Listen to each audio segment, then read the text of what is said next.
Hello friends, कैसे हैं आप सब।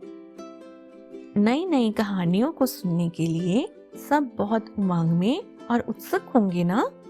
तो चलो सुनने आज की कहानी आरती के संग। आज की कहानी का नाम है अच्छी आदतें। एक बार की बात है, एक शहर में बहुत ही प्यारा सा एक परिवार रहता था।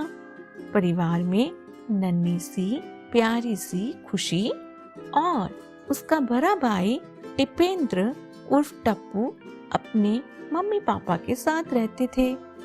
खुशी छोटी थी, पर छोटी होने के बावजूद भी वो बहुत समझदार थी। परंतु उसका बड़ा भाई बहुत ही लापरवाह और शरारती था। उसकी मम्मी ने उसे बहुत बार समझाया था, पर टप्पू के कानों पर जूं न रेंगती थी। एक बार टप्पू अपने कमरे के फर्श पर बैठकर अपनी ड्राइंग बुक में कलरिंग कर रहा था। कुछ देर के बाद वे अपने दोस्तों के साथ अपना सारा सामान बिखरा हुआ छोड़कर खेलने चला गया।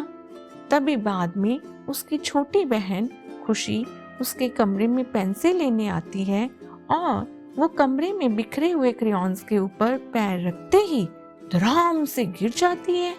तभी खुशी की रोने की आवाज सुनकर उसकी मम्मी कमरे में आ जाती है और टप्पू के कमरे की हालत देखकर गुस्सा हो जाती है। टप्पू की मम्मी उसे कमरे में सब सामान ठीक से रखने के लिए कहती है और उसे बहुत डांटती है, पर उसका असर टप्पू पर कुछ ही दिन रहता है। कुछ दिनों बाद जब टप्पू नहाकर बाथरूम से बाहर निकलता है तो वह सब चीजें तेल, साबुन, शैम्पू वगैरह बाथरूम के फर्श पर ही गिरा कर आता है। कुछ देर बाद जब खुशी नहाने जाती है तो उसका पैर साबुन के ऊपर पड़ते ही वह बहुत बुरी तरह सिर के बल बड़े जोर से गिर जाती है। तभी खुशी के गिरने की आवाज सुनकर टप्पू और उसकी मम्मी भागे भागे वहां आ जाते हैं। मम्मी खुशी को उठाकर कमरे में आते हैं और टप्पू डॉक्टर को फोन करके बुलाता है। तभी डॉक्टर अंकल खुशी को दवाई देकर ठीक कर देते हैं और बड़े प्यार से खुशी से पूछते हैं कि बेटा वे कैसे बाथरूम में गिर गई थी।